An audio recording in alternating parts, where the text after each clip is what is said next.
이강인, 조규성 퇴출, 엄청난 것 보여줄 것, 박항서. 한국 대표팀 감독되자마자 폭탄 발표, 대반전이 일어났다. 손흥민, 토트넘, 과 이강인, 파리 생제르맹, 이 갈등을 빚었다가 화해한 가운데 두 사람의 관계 회복 과정에서 황선홍 감독이 중재자 역할을 했다는 주장이 나왔다. 29일 한겨레에 따르면 한 국내 축구 관계자는 이강인이 영국 런던에 가서 손흥민과 만난 배경에는 황선홍 감독이 있다고 밝혔다. 이 관계자는 선수 장악력과 네트워크가 뛰어난 황 감독이 둘 사이에서 적극적인 중재자 역할을 한 것으로 안다고 부연했다. 황선홍 감독은 지난해 2022 항저우 아시안게임 대회에서 이강인을 직접 지도한 바 있다. 이강인은 황 감독의 기대에 부응해 준수한 활약을 펼치며 대한민국의 금메달을 안겼다. U23 올림픽 축구 국가대표팀을 이끌고 있었던 황선홍 감독은 대한민국 축구 국가대표팀 A대표팀 임시감독을 겸하게 됐다. 대한축구협회 KFA는 지난 27일 황 감독을 A대표팀 임시감독으로 선임한다고 공식 발표했다. 손흥민과 이강인은 앞서 2023 아시아축구연맹 AFC 카타르 아시안컵 준결승 요르단전을 하루 앞두고 갈등을 빚었다. 당시 이강인 등 일부 선수가 저녁 식사를 빨리 마친 뒤 탁구를 했고, 이를 본 주장 손흥민은 컨디션 관리를 위해 휴식하라는 뜻을 전했다. 하지만 이강인은 손흥민의 요구를 받아들이지 않았고, 두 사람 사이에선 언쟁이 벌어졌다. 이 과정에서 몸싸움도 있었고, 결국 손흥민은 손가락 부상을 입었다. 실제 손흥민은 요르단과의 준결승전에서 손가락에 붕대를 감고 뛰었다. 이후 대표팀 주장 손흥민에게 항명한 이강인을 비난하는 여론이 거세게 일었다. 아시안컵 종료 후 이강인은 영국 런던에 있는 손흥민을 직접 찾아가 사과했고, 이를 받아들인 손흥민은 SNS, 소셜 네트워크 서비스를 통해 축구 팬들에게 너그러운 마음으로 강인이를 용서해달라고 부탁했다. 손흥민, 3주 만에 손가락 깁스 풀었다. PERCENT 선 곧 등장. 토트넘은 27일 이하 한국 시간 공식 SNS를 통해 토트넘 선수들의 출근길 영상을 올렸다. 훈련장 안으로 들어가고 있는 토트넘 선수들에게 유명 게임의 유명한 대사인 EA 스포츠, It's in the game를 따라하도록 요청했다. 토트넘 관계자는 훈련장에 도착한 선수들에게 작은 마이크를 건네줬고, 선수들이 따라하는 식으로 진행됐다. 손흥민도 영상 속에 등장했다. 손흥민은 오른손으로 마이크를 잡았는데 가운데 손가락 깁스를 하고 있지 않았다. 깁스 대신 가벼운 붕대로만 손가락을 보호하는 모습이었다. 손흥민이 손가락 탈구 부상을 당한 건 대한민국과 요르단의 2023 아시아축구연맹 AFC 아시안컵 4강전 날인 2월 6일이었다.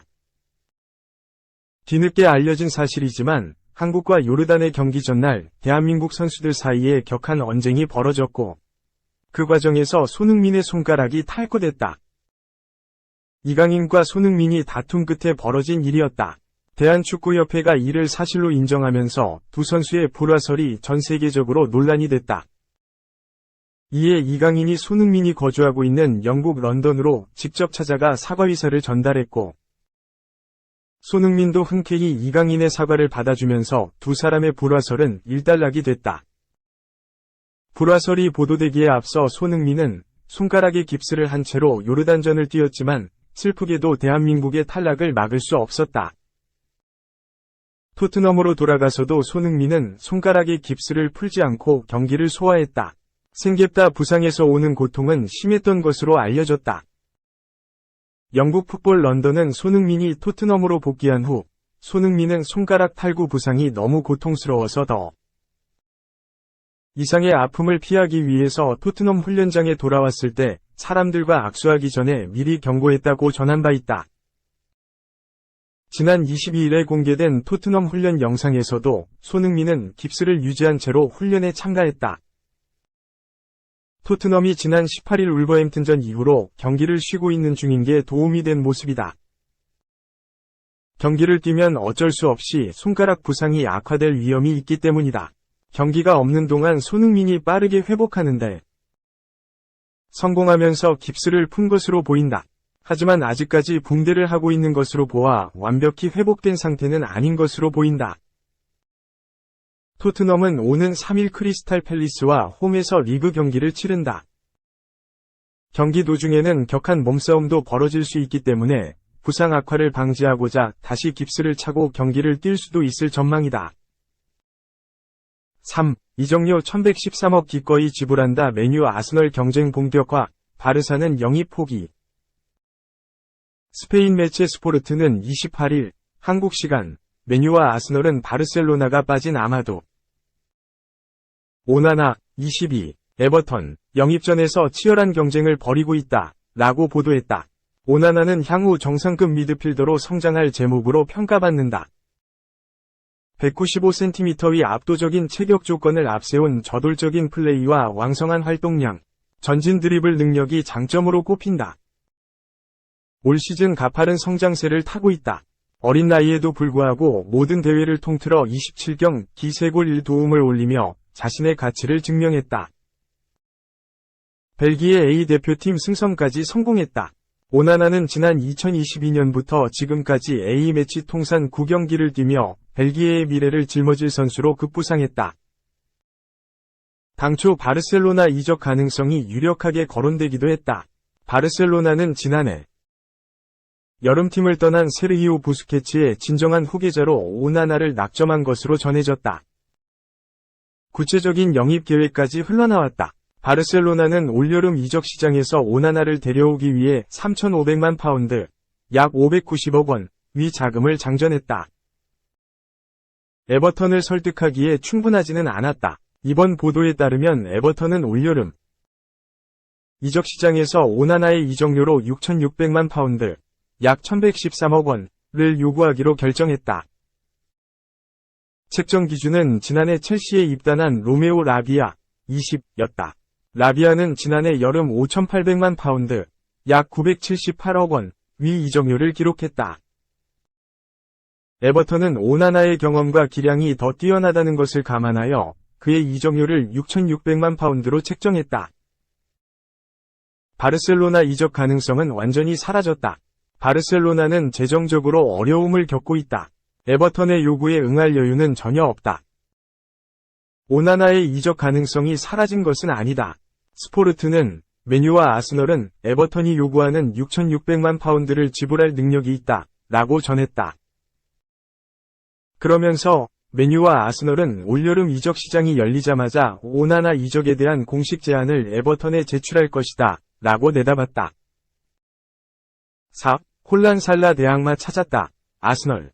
최전방 고민 해결책으로 음바페 넘어선 FW, 낙점, 바이아웃 1,400억.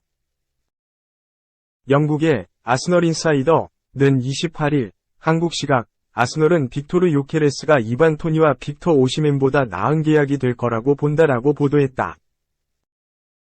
아스널은 지난 시즌에 이어 올 시즌도 잉글랜드 프리미어리그 EPL 우승 후보로 꼽히고 있다. 리버풀, 맨체스터 시티에 이은 리그 3위지만 승점 격차는 선두 리버풀과 불과 2점 차로 언제든 뒤집을 수 있는 차이다.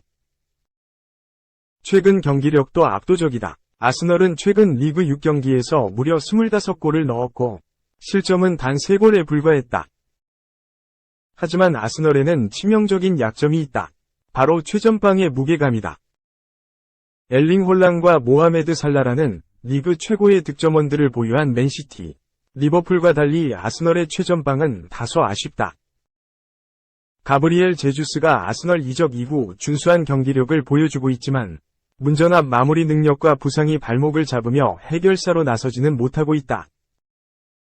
결국 아스널은 다가오는 여름 이적 시장에서 최전방 공격수 영입에 나설 것이라는 전망이 우세하다. 이미 이반 토니, 빅터 오시멘 등의 이름이 아스널 영입 리스트에 올랐다고 거론됐다. 탁월한 피지컬과 골 결정력을 갖춘 요케레스는 지난 2015년 스웨덴 브롬마 포이카르나에서 프로 데뷔한 이후 브라이턴으로 이적하며 관심을 받았다. 임대 생활을 오랜 시간 거친 그는 잉글랜드 챔피언십, 2부 리그, 코번트리 시티로 이적해 주전으로 활약했다. 요케레스가 잠재력을 폭발시킨 팀은 올 시즌을 앞두고 그를 영입한 스포르팅이었다. 요케레스는 올 시즌 스포르팅에서 공식전 33경기에 출전해 무려 30골 9도움, 공격 포인트 39개를 기록 중이다. 유럽 무대에서 주목받는 골잡이인 음바페, 36개, 홀란, 33개, 모하메드 살라, 28개, 도. 요케레스보다 많은 공격 포인트를 기록하지 못했으며, 해리 케인, 39개, 만이 요케레스와 어깨를 나란히 했다. 아스널 인사이더에 따르면 톰 켄튼 기자는 아스널은 냉철한 골잡이를 영입해야 한다고 주장했다. 요케레스는 연계에 능하고 공을 잡고 거친 게임도 할 수 있는 냉철한 골잡이다. 그는 아스널을 다음 단계로 이끌 수 있는 특성을 갖고 있다라며 아스널이 다른 후보들이 아닌 요케레스를 영입해야 한다고 주장했다. 영국의 데일리 메일도 아스널은 제주스의 대체를 위해 토니, 오시멘, 요슈아 저크지, 요케레스의 영입을 고려하고 있다라며 이미 아스널이 요케레스 영입도 고려하고 있다고 설명했다. 요케레스가 오는 여름 아스널의 우승 도전을 위한 마지막 퍼즐이 될 수 있을지도 팬들의 큰 관심을 받을 전망이다.